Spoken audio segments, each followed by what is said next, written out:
controversy, great is the mystery of godliness. Because without controversy, great is the mystery of godliness. Because number one, a controversy is what? An opposing opinion that's contrary to God, right? So this world is in disarray and it's mad crazy because what? They don't have the true understanding of the knowledge of God, right? So then the thing is, that means in the midst of this whole earth, in the midst of all these wars and this negativity and our people going crazy out here, so there has to be some godliness. Where is that godliness in the midst of all of that? You could be walking down the street, you can see somebody beefing with you, bumping hands, acting crazy for no reason at all. But where is the godliness? Nobody's never really taught the whole true mystery of the Lord's laws, right? But I think we all get involved in too much of the wrong thing, and instead of getting closer to God, because through Genesis to Revelation, the greatest commandment in that book is love. You understand what I'm saying? I believe that we all get caught up in too many other things, and we find too many scriptures that we can point at somebody else and say, you're not doing this, I'm doing this, and then therefore there can't be unity amongst us. That's why there's Baptists, and there's Catholics, and there's let me tell you something. You're 100% correct. You're 100% correct. Now tell me through my history, back in Egypt, that wasn't our book. That wasn't our religion. That religion was forced upon us. Hold on. Check this out. Right? You bring up history. Hold on. I'm trying. But listen, before when I was trying to tell you something, I was trying to show you the solution. Like you're saying, why is people pointing the finger? Why is people saying this? Why is people saying that? The hell with that. I don't give a damn about that. The point is, I'm wrong. I apologize. You ain't gotta apologize. You gotta apologize, man. Now hold up. Even I see past the first song. Go ahead. Alright, so this is what I'm saying. When people are out here and they don't, in other words, instead of pointing the finger, nobody's providing a solution. Like Matthew 7:1, judge not for ye shall be judged. Right. So the thing is, when I pulled that scripture earlier in Proverbs, I was trying to show you the reason why we come and bring out the truth. That's because you need to know the truth. Because what? John 4:24. What's the truth? I'm gonna show you what the truth is. The Lord's word. I have about 6 of those. Tell me. What's the truth? If you'll allow me to talk and bear with me as I bear with you. Trust me, man. I got 1,000 CDs to sell. I'm here with y'all.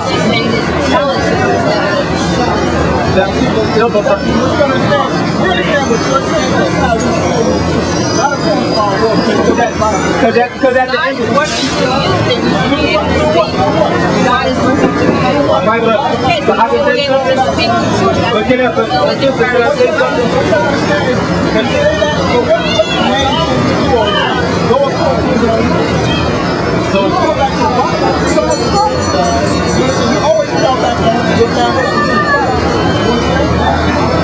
Now listen, the reason why is because number one, the Lord uses us to come out here. Number one, what if we sit up there telling you a lie? Like how will you be able to go home and take in the seat if we was right as far as what it is that we told you? We would have to tell you what the scripture is. You could go home and say, oh, I remember the brother said that. Let me go over the scripture. He said that. You might see something else. Right. So if you don't see something else, then that means if you don't believe or either you don't know. We can pick up the Bible and we have our own interpretation. Right. That's why I went over 1 Timothy 3:16 was said, without controversy, great is the mystery of godliness. Depending on what church you go to, everybody got a different story about Jesus. Hold up. But this is what I'm saying. That's why I quote the scripture 1 Timothy 3:16 because it says, without controversy, great is the mystery of godliness. Because you gotta understand, in these churches, they got a lot of opinions that's on it. Number one, if you get Proverbs 13 and 14. So this is what you gotta understand. In church, they don't teach you to follow the commandments of God because you gotta understand the commandments of God. That's what preserves you and keeps you grounded in life. In other words, that's what it is. Like I said, Proverbs 13. Please. Number one, the whole purpose of us coming out here is so that our people can get our act together. That's the first commandment. Maybe I do. And that's times I think that we come out here to point the finger, but I really don't even care about pointing the finger. The thing is, if I'm gonna point the finger at you, just one question. Just that one question. It's the first commandment. Proverbs 13. First commandment. Proverbs 13, verse 14. The law of the wise is the fountain of life. God to the fountain of life. That's why we get our people to get onto the fountain of life. The thing is, I don't really care about pointing fingers. That's not my thing. It's not necessary to do that because it's too easy to point my finger at somebody. You know what I'd rather do? I'd rather tell them the solution to solve the problems that they may be dealing with. I think that's more important than any of the madness that you were talking about earlier, like how churches point one finger, this finger, that finger, right? So the thing is, we come out here and try to provide solutions. Now listen, it said, read that again from the top. The law of the wise is a fountain of life. Right, it says the law of the wise is the fountain of life, right? Because the man that's wise is going to get his knowledge of life because he understands the Bible will tell you how to deal with your kids. The Bible will tell you how to carry yourself. It's going to tell you how to live. Now the whole point of the laws and the commandments of the Bible is this. Read on. To depart from the snares of death. So it's to depart from the snares of death. And then the thing is when you follow the commandments of God, you save your own soul. You benefit from your own self. The reason why God says don't do this, don't do that, don't do this, don't do that, it's to benefit our blacks behind. But we don't want to see that. When we come out here, we try to talk the truth about Christ because you have to understand the truth about Christ. Because when you come back, if you don't understand the truth about Christ, you're going to say, listen, you don't know me. Because what? If you're going to know somebody, you got to know the truth about them, right? And then the thing is, you got to understand the significance of about Christ. See, because the thing is, the whole point about Christ is this. Christ being a man of color, right? And him being a Messiah, right? And him having knowledge and wisdom and understanding, right? Him being that great example like that, and Christ is known throughout the world. You really think that the whole world wants a black man to have that sort of credibility? Hold on, let me tell you why. No. Listen, I'm not finished. Christ died and listen, I'm about to tell you. You're not letting me get it out. Go ahead, man. I'm trying to hear you, but Christ being black is not important.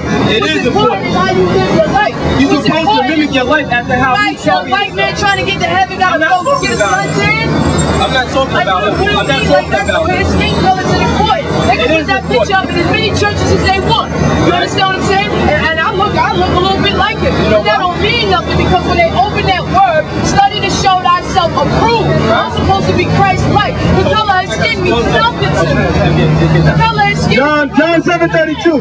He that believeth on me, as the scripture has said. So you got to believe on Christ as the scripture has said. The scripture said. Besides them explaining. Go over my head, right? Besides them explaining that he had hair of wool, that's Jesus looking like a superhero. Besides, and that's Jesus. Besides them saying his hair is of wool and his eyes of fire, his skin of brass, right? Show me where else they say he was black. Show me where else. There's no Old Testament. No Old Testament. He wasn't born in the Old Testament. Anybody can make prophecies. Nostradamus made prophecies that came to pass. We're not talking about Nostradamus. I want to see in the New Testament where John, Peter, Paul, or Judas, or one of them explain Jesus looking like us. John already did. Show it. John did a revelation. Yes, but besides them explaining that, because Indians look like that. Indians have scared wool, and Indians are wool, and skin of North American Indians similar in this are and technically, I haven't seen Daniel, the 10th chapter. Daniel, the 10th chapter, the 5th verse. Then I lifted up mine eyes and looked, and behold, a certain man clothed in linen, whose loins were girded with the fine gold of Uphaz. Right, so he had a garment on, right, that was made out of linen. Hold on. His skin color, man. I just want to ask you a question. Let's get to the point. Read on. Daniel 10 verse 6. His body was also like the beryl, and his face was the appearance of lightning, and his eyes as lamps of fire, and his arms and his feet like in the color to polished brass. I understand. I just said that. Didn't I just say y'all don't bring that scripture up? I just told you I said it could skip the bronze because the hair wool. Listen what I'm saying. Bronze. Listen, anybody got anything bronze? A penny. Let's check it out, man. A penny is copper. You understand what I'm saying? Bottom line, right? You have 66 books in it. You understand what I'm saying? The Bible is supposed to be biblical instruction before leaving earth. You understand what I'm saying? Now, if we're not going to sit here and tell the stories about, any other story that's in the Bible, if we're not going to turn to Elisha and learn about her, if we're not going to learn stories about people, the most important thing in that book is love and to tell you how to live your life. Us being black has nothing to do with going to heaven. Let's see what love is according to the Bible. We're the worst people off. You're right. Well, let's see what the Bible